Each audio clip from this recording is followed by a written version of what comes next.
संगति का असर। एक बार एक राजा शिकार के लिए जंगल में गया। जंगल काफी घनघोर था। वह शिकार की तलाश में काफी दूर तक निकल गया। राजा ने कुछ दूरी पर डाकुओं के छिपने की जगह देखी।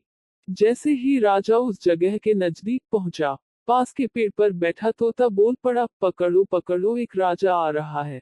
इसके पास बहुत सारा सामान है, लूटो लूटो, जल्दी आओ जल्दी आओ। तोते की आवाज सुनकर सभी डाकू राजा की ओर दौड़ पड़े। डाकुओं को अपनी ओर आते देख राजा और उसके सैनिक दौड़कर भाग खड़े हुए। भागते भागते कोसों दूर निकल गए। सामने एक बड़ा सा पेड़ दिखाई दिया। सभी लोग कुछ देर सुस्ताने के लिए उस पेड़ के पास चले गए। जैसे ही वो लोग पेड़ के पास पहुंचे कि उस पेड़ पर बैठा तोता बोल पड़ा, आओ राजन, हमारे साधु महात्मा की कुटिया में आपका स्वागत है। अंदर आइए, पानी पीजिए और विश्राम कीजिए।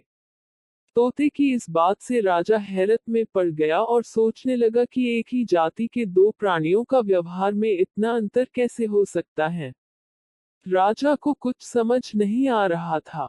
वह तोते की बात मानकर साधु महाराज की कुटिया में चला गया और साधु महात्मा को प्रणाम कर उनको सारी कहानी कह सुनाई और धीरे से पूछा, मुनिवर, इन दोनों तोतों के स्वभाव में आखिर इतना अंतर क्यों है। साधु महात्मा ने धैर्य से सारी बात सुनी और बोले, राजन, ये सब संगति का असर है। डाकुओं के साथ रहकर तोता भी डाकुओं की तरह व्यवहार करने लगा और उनकी ही भाषा बोलने लगा है, अर्थात जो जिस वातावरण में रहता है वह वैसा ही बन जाता है।